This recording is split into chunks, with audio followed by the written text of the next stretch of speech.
خاتون ہے یا کسی کوئی مرد ہے جس بیچارے کا نا کوئی اب نارمل ایشو ہے چہرے کے اوپر. اچھا وہ نیچرلی بھی ہو سکتا ہے اور وہ کسی ایکسیڈنٹ کی وجہ سے بھی ہو سکتا ہے, اللہ معاف کرے ایکسیڈنٹ ہوا, ناک کٹ گئی, کوئی یہ مسئلہ ہوا, یا اسی طریقے سے جنرلی ویسے ہی اس کو کوئی نا بائی برتھ کوئی ڈیفیکٹ ہے. جیسے ہمارے ہاں جو کلیفٹ ہوتے ہیں, کچھ لوگوں کے ہونٹ بھی کٹے ہوتے ہیں, کچھ لوگوں کے ویسے تالو کٹے ہوتے ہیں, اسی طریقے سے کچھ لوگوں کا ویسے ہی ناک اللہ کی طرف سے بہت ہی بدصورتی پچکی ہوئی ہوتی ہے, یہ بہت بڑی ہوتی ہے, بدصورت لگ رہی ہوتی ہے, اور یعنی لوگوں کا باقاعدہ یعنی لوگ پھر ان کو امبیرس بھی کرتے ہیں, یعنی ہراس بھی کرتے ہیں to certain extent many ways. دوست بھائی آس پاس کے لوگ جو ہیں مذاق اڑاتے ہیں, بندہ بیچارہ کافی تکلیف میں ہوتا ہے, اور سائیکولوجیکلی وہ بیچارہ کافی تکلیف سے گزرتا ہے, پریشانی سے.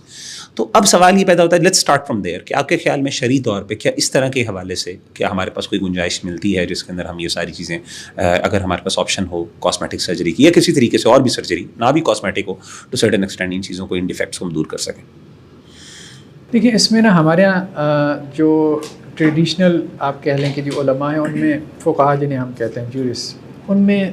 دو قسم کی اپروچز پیدا ہوئی. کچھ تو اس طرف چلے گئے کہ بات یہ ہے کہ بدحیتی آپ اس طرف نہ جائیں, کیونکہ اللہ نے اس کو بدحیت پیدا کی ہے, بدصورت یعنی بدصورت پیدا کی ہے, تو آپ کیوں مطلب اس کو تبدیل کرنے کی طرف لے کے جانا چاہتے ہیں. وہ اس میں پھر لے کے آتے ہیں چیز کہ اصل میں اذیت اور پین اصل چیز ہے. مثال کے طور پہ اگر کسی کی چھٹی انگلی ہے, اب عام طور پہ لوگوں کی نہیں ہوتی چھٹی انگلی, ٹھیک ہے, تو اب یہ بدحیتی ہے 6 انگلیوں کا ہونا, اور ویسے بھی وہ جو چھٹی ہوتی ہے وہ ایسی گوشت کا لوتھڑا سا ہوتا ہے, نکلا ہوتا ہے, خوبصورتی نہیں ہے وہ کم از کم. اب یہ سوال پیدا ہوا ہمارے یہاں فقہا میں کہ جی چھٹی انگلی کو وہ ریموو کروا سکتا ہے کہ نہیں, ختم کروا سکتا ہے, اور اس کی وجہ کیا, یعنی کیا کس لیگل ریزن کی وجہ سے. کچھ نے کہا کہ جی اگر تو اس کے کام کرنے میں رکاوٹ نہیں ہے تو اسے ریموو نہیں کروانا چاہیے, یہ تغییر میں آ جائے گا. اچھا ساری بحث گھومتی رہتی ہے تغییر لحال قلہ. قرآن مجید کی وہ جو ایک آیت ہے کہ شیطان نے یہ بات کہی تھی کہ میں انسانوں کو وَلَأُضِلَّنَّهُمْ وَلَأُمَنِّيَنَّهُمْ وَلَآمُرَنَّهُمْ فَلَيُبَتِّكُنَّ آذَانَ الْأَنْعَامِ وَلَآمُرَنَّهُمْ فَلَيُغَيِّرُنَّ خَلْقَ اللَّهِ, کہ یہ اللہ کی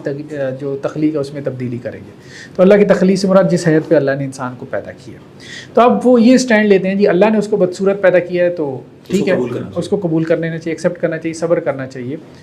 اور دوسرا یہ ہے کہ اگر ہاں اس کے کام میں رکاوٹ آ رہی ہے, اس کو اذیت اور پین ہو رہی ہے, مثال کے طور پہ چھٹی انگلی سے کام میں رکاوٹ آتی ہے, دانت اس کا لمبا ہے, یہ بھی مسئلہ پیش آیا ہے, جس کی وجہ سے کھانے میں رکاوٹ آتی ہے, تو پھر ٹھیک ہے وہ اپنے دانت کو مطلب رگڑ کے چھوٹا کروا لے. تو کچھ فقہا نے تو یہ کیا, لیکن عام طور پہ فقہا کی رائے یہی ہے کہ نہیں, بات یہ ہے کہ صرف ہم پین کو یا کام میں رکاوٹ کو وجہ نہیں بنا سکتے, ہم بدحیتی اور بدصورتی کو بھی وجہ بنا سکتے ہیں. اس میں ہمیں روایتیں ملتی ہیں اور یہ بات درست ہے. ایک صحابی قتادہ بن نعمان کے بارے میں آتا ہے کہ جنگ احد میں ان کو تیر لگا اور ان کی آنکھ باہر نکل آئی, یعنی ڈیلا باہر نکل آیا. آپ سلم کے پاس آئے, کہنے لگے کہ جی آپ میرے لیے دعا کریں, ٹھیک ہے, اور یہ میری آنکھ واپس مجھے مل جائے.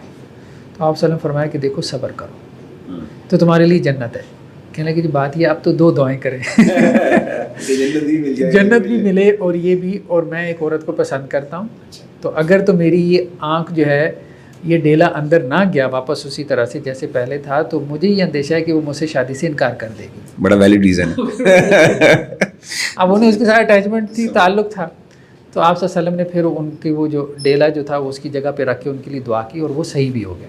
ہاں, تو اس کا مطلب یہ ہے کہ بدحیتی جو ہے, اور وہ بدحیتی میں یہ بھی ایک ویلڈ ریزن ہو سکتی ہے کہ بھائی میری شادی پسند کی جگہ پہ نہ ہو, ٹھیک ہے, اور وجہ ہوتی ہے ذری بات ہے. دیکھیں یہ نیچرل ریزنس ہے, انسان ان سے بہت زیادہ انفلوئنس ہوتا ہے, ہم اس کو نظر انداز نہیں کر سکتے. مطلب اچھا رشتہ ہر بندے کو ڈاکٹر صاحب دوسری بات یہ کہ معاشرے کے اندر جیسے میں نے آپ کو بتایا, تو میرے پاس ایک اسٹوڈنٹ آیا ڈاکٹر صاحب یونیورسٹی کا, تو اس کی جو آنکھیں کی جو بھویں تھیں نا, یہ والی آئی بروز, وہ بہت زیادہ تھیں, بہت زیادہ. تو مجھے ملا بڑا پریشان ہو کے, تو اس نے کہا کہ سر میں آپ سے نا پرسنل مسئلہ پوچھنا چاہتا ہوں کہ کیا میں ان کو سیٹ کروا سکتا ہوں. بہت بڑی بڑی تھی, اب نارمل لگ رہی تھی. تو میں نے کہا کہ کہتے مجھے پتہ ہے حدیث کا, مجھے پتہ ہے کہ اللہ کے رسول نے منع فرمایا اس چیز کو, میں بہت ڈر آتا ہے اس بات سے, لیکن مسئلہ یہ کہ مجھے باقاعدہ لوگ تنگ کرتے ہیں اور میں سائیکولوجیکل پیشنٹ بن گیا اس کی وجہ سے, یعنی ہراس کرتے ہیں لوگ. تو میرے پاس ایک آپشن ہے کہ مجھے کسی نے کہا کہ یار آپ کو, میں کسی بندے کے پاس گیا تھا, اس نے کہا آپ کو میں سیٹ کروا دیتا ہوں اور آپ کا اتنا برا نہیں لگے گا. تو مجھے آپ اجازت مل سکتی ہے اس چیز کی. تو مجھے اس ٹائم یہی فیل ہوا, یہی سوال پیدا ہوا کہ دیکھیں یعنی اگین صرف بیوٹی جو ہے نا, یعنی خوبصورتی ایک ہوتا ہے کہ بہت کوئی آئیڈیلسٹک بیوٹی, اگین بڑی بات, ایک ہے بیسک, یعنی آپ بدصورت اتنے لگ رہے ہو, بدحیت اتنے لگ رہے ہو کہ آپ کو لوگ باقاعدہ اس کا فائدہ اٹھاتے ہیں, آپ کو ہراس کرتے ہیں, آپ کو باتیں بناتے ہیں, اور آپ کے لیے فنکشنل ہونا سوسائٹی میں یعنی پرابلمٹک ہو رہا ہے آپ کے لیے. اس میں ایک اور چیز بھی وہ بیان کرتے ہیں نا کہ جیسے عورتوں کی ایک عمومی حیت ہے, مطلب ان کا فیس ہے کہ اس پہ مونچھیں نہیں ہے, داڑھی کے بال نہیں ہوتے ہیں. اب اگر کسی عورت کے مونچھیں اور داڑھی کے بال آ جاتے ہیں تو ایک عمومی جو خوبصورتی کا سٹینڈرڈ ہے, ٹھیک ہے, اس سے وہ ذرا ہٹ کے ہے نا, تو ایسے میں اگر وہ ان کو ریموو کروا لے تو کوئی حرج نہیں ہے. ٹھیک ہے, تو یہی معاملہ ہے کہ عام طور پہ جیسی انسان کی بھویں ہوتی ہیں, اگر کسی کی اس سے بڑھ کر ہیں, اچھا تو اس کا مطلب یہ ہے کہ یہ اس کے لیے وہ لفظ استعمال کرتے ہیں فقہ میں معتاد, یعنی جو چیز عادت میں ہے. ٹھیک ہے, تو ایک انسانوں کی عادتاً یعنی پیدائشی اعتبار سے اس قسم کی ان کی تخلیق ہوتی ہے, اور ایک بندہ اس تخلیق سے ہٹ کر ہے. ٹھیک ہے, تو اس کا مطلب یہ ہے کہ وہ بدحیتی میں آ جاتا ہے. جیسے عام طور پہ لوگوں کی انگلیاں 5 ہوتی ہیں, چھٹی انگلی اگر اس کی آ گئی, عورتوں کے مونچھوں کے بال نہیں ہوتے اگر ان کی آ گئی, آئی برو جو ہے انسان کی جو ہے بھویں ہیں وہ ایک خاص مطلب سائز کی ہوتی ہیں, اگر اس سے زیادہ ہیں تو اب ظاہری بات ہے کہ وہ اس میں آ جاتی ہیں, اور اس میں کرنے میں کوئی حرج نہیں. ایک اور روایت ہمیں ملتی ہے کہ ایک صاحب کی کسی جنگ میں جو ہے وہ ارفجا کے نام سے ایک صحابی کا نام ملتا ہے, تو ان کی ناک کٹ گئی تھی. یہ تو بہت معروف روایت ہے, اور انہوں نے چاندی کی ناک لگوا لی جس میں بدبو پڑ گئی تھی.